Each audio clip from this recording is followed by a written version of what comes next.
الجماعات المحلية بالعمالة، السيدات والسادة رؤساء الأقسام والمصالح الجماعية، السادة رجال الصحافة والإعلام، الحضور الكريم.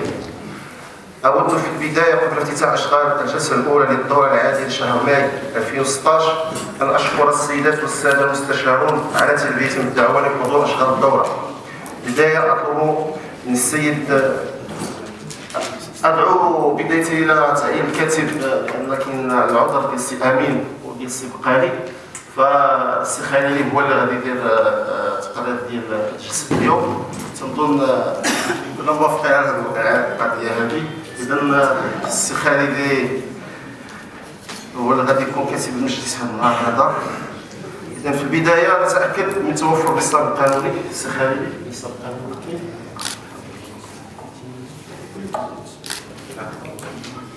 بالنسبة للنصاب القانوني فهو متوفر بحكم أن الحاضرون هم 36 والغائبون بعذر 9. شكرا. إذا شكرا للسي خالدي. بعد توفر الإصدار القانوني وقبل مباشرة إشغال هذه الجلسة، أنا أولا بين هذه الدورتين فقدنا واحد الأسد ديال الإخوان ديالنا. كاينه السيدة رشيدة المجيدلي اللي هي كانت موظفة عندنا، السي محمد قابي كذلك، ثم البطل الرياضي سي عبد القادر قيت بوغا. وذلك نديروا الفاتحة على روح الإخوان الثلاثة. بسم الله الرحمن الرحيم.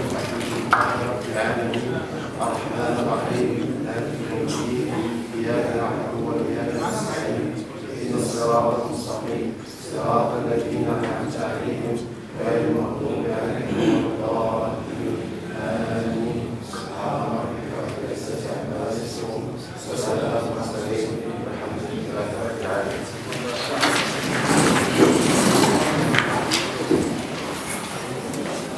أيها السادة والسيدات،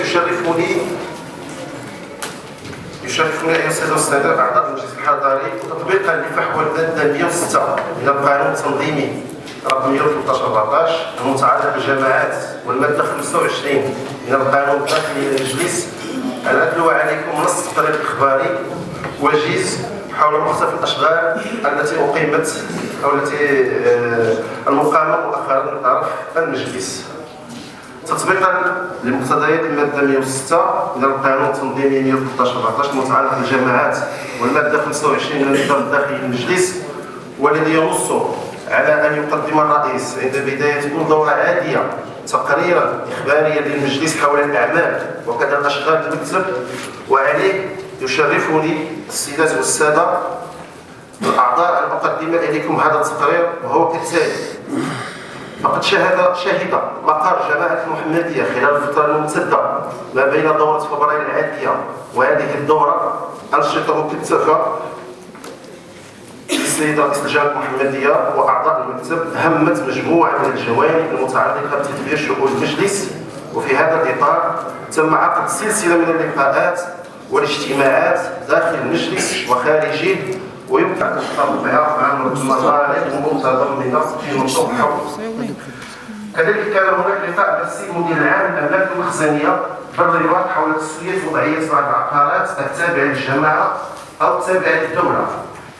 كان هناك لقاء مع السيد العامل مدير المالية المحلية بموضوع دراسة مواضيع تأهيل الإدارة الجبائية وعقارات مصاريف الجماعة والديون المترتبة عنها والقضايا المرفوعة ضد الجماعة.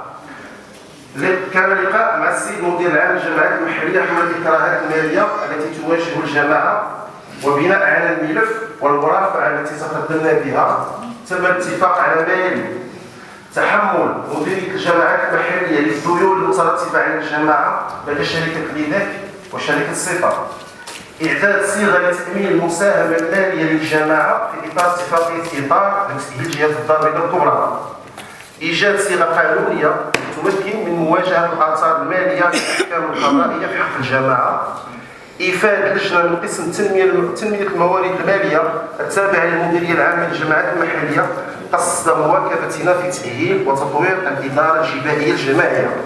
وفي المقابل التزمت الجامعة ببذل مجهود لترشيد النفقات وتطوير المداخيل. كذلك كان هناك لقاء مع السيد مدير العام شركه ليداك حول مناقشه مجموعه من المشاكل العالقه بين شركه ليداك والجماعه، خاصه النقط المتعلقه بالاناره والتطهير ومشكل اتلاف الطرق ودراسه السبل الناجعه لحل هذه المشاكل. المشاركه في الاجتماع التي دعا له والي جهه الدار بتسطات حول تتبع تنفيذ اتفاقيه المحافظه على التراث بالجهه وحث الاطراف الموقعه على الاتفاقيه للوفاء بالتزاماتها. لقاء مع المنعشين العقاريين في مدينه المحمديه في اطار المقاربه التشاركيه التي ينهجها المجلس الجماعي من اجل اشراك المقاولين في القضايا التي تهم الجماعه والاستماع لمشاكلهم بغيه ايجاد الحلول المناسبه لها. المشاركه في اللقاء دعا اليه السيد العامي بطلب من المجلس الجماعي خصص لتنميه موارد الجماعه ودراسه سبل تطوير تحصيل الجبايات المحليه. وقد حضر هذا اللقاء الساده المدير الجهوي للضرائب، الخاسر الاقليمي، المحافظ على الاملاك العقاريه والعقود، ممثل مصلحه التسويق الطوغرافي، مدير الليداك ومفتشين على المفتشيه العامه للاداره الترابيه. كان هناك لقاء مع السيد العامل المكلف بالتكوين المديريه العامه للجامعات المحليه حول اعداد برنامج للتكوين لفائده اتفاقيه اطار المتعلقه بالمستشفى الاقليمي، لانها طبيعي انها تكون في لجنه الشراكات وممكن تكون في لجنه الماليه، ولكن طبيعي لجنه الشراكات. المساله الاخرى هو في التقرير انا عندي مجموعه من التساؤلات. الاول هو التقرير كيقول انه كانوا 3 موثقين مشرفين على العمليه، في حين ان موثق واحد هو اللي عنده مشكل. السؤال يطرح بقيه الموثقين علاش ما عندوش مشكل؟ الجواب اللي طرحه السي بلال بالنسبه لي غير مقنع. انه السؤال الثاني، وهذا هذه اسئله تقنيه، لانه لماذا لم يوافق الخازن الاقليمي على الوثائق التي قدمت له والتي بموجبها تم اداء الرسوم باسم الموثق. السؤال الثالث هو تقني ايضا، هذا تحويل اعتماد في الاتعاب في حين انه عندنا اداء رسوم وصلت ل 80,000 درهم. السؤال الرابع هو كيفاش ممكن نديروا بيع اراضي بدون اتفاقيه، وغالبا سمعت انها قريت انها اتفاقيه شفهيه. انا ماشي هو الاداره، ولكن على الاقل ما كاينش اتفاقيه ربما شفهيه. السؤال الخامس هو هل سيكون مجدي السؤال الخامس هو الفلوس بقات من 2012 دابا عند الموثق، فلوس الجامعه هذه وهذه المده طويله جدا. فامور يعني هذا التقرير هو للاسف فيه مجموعه تتناسل منها مجموعه من الاسئله تدعو للاستغراب وشكرا. مقتضب، ولكن التساؤلات اللي توضعت واللي وضعها السي فيدوري بالخصوص كلها كانت محط النقاش. فبالفعل هذا الموضوع اللي مرتبط بهذا الموثقين هو موضوع يتعلق بالبقاع اللي كاينين في المنطقه الصناعيه.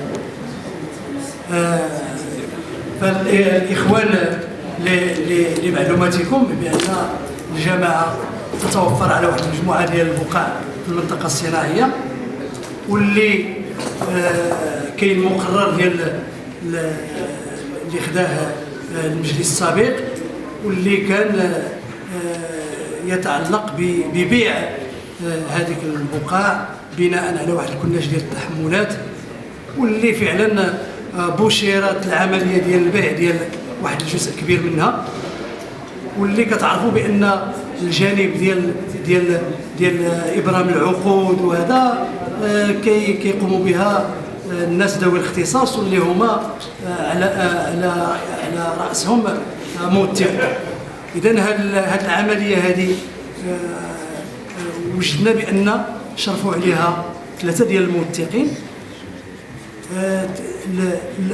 الفرق بين علاش بالضبط موثق واحد اللي عنده اشكال، لان هذا الموثق الثالث الاخير هو اللي صرف واحد المجموعه ادى واحد المجموعه ديال الواجبات للحصول على واحد المجموعه ديال الوثائق لتكميله الملف ديال البيع، بخلاف الاخرين اذا هو اللي تكلف اللائحه والتدقيق في كل ما من شأنه ان يعقل العمليه، خصوصا ان هناك اسماء لبعض المستفيدين لم ترد في اللائحه ويؤدون واجبات ابتلاء للاداره الجبائيه بالجماعه. وجوابا على هذه التساؤلات اكد السيد حسن العامل على ان اصل عمليه التنازلات عن عقود الكراء لفائده الطرف الاخر غير صحيحه، لكن الواقع فرض هذه العمليه، والجماعه طالبت ببعض الوثائق التي تثبت ان المعنيين بالامر مستغلين فعليين لهذه المنافذ. وبعد المرور الى عمليه التصويت تمت الموافقه على هذه النقطه باجماع الساده اعضاء اللجنه الحاضرون. وشكرا. شكرا. كلمه السيد عن شي حالته غاليه.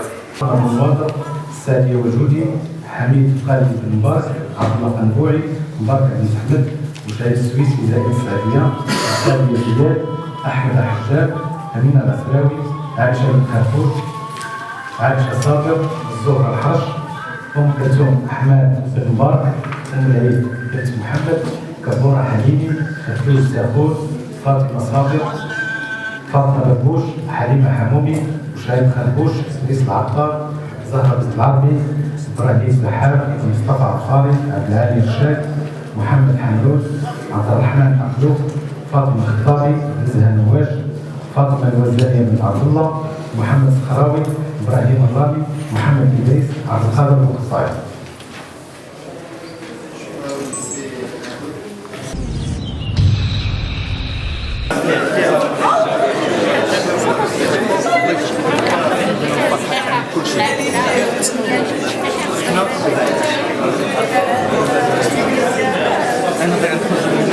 وهذا الشريك الله يجازيكم بخير. حنا نتعاونوا معاكم، انا نجي معاكم واخا الله يبقى بحال الشركه معاكم. انا اي احترام الله يرحم لكم، ولكن اقرب الاجل اذا كان ممكن الشغل مع التفصيل شفاء الله يجازيكم. ملتزم معاكم الله يجازيكم بخير. كنشكروا الخير الله يجازيكم. الله يجازيكم. عضو ولاو في جوج الاعضاء مشكل يمكن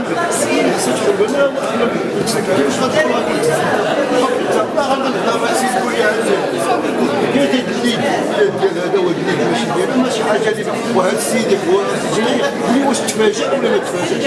انا 45 عام عمري ما نتصل فيه تابع السكنه تابع واحد النقطه شويه يمكن هذا مشكل بحال شفوا اللي قربنا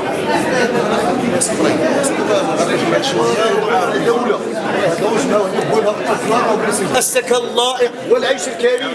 كتجي عند المواطن بحالك بحالو كيدوب لك هذاك التلج كيقول لك كاين الطراب. شوف حنا راه كنا واخا الله ما كاينش هادشي غنتوجهوا الله وصاحب الجلاله وغنخرجوا للزرق. شوف تفكروا فينا وما مشاو خلاهم. انا معاك ما بسمحتش بك انا معاك.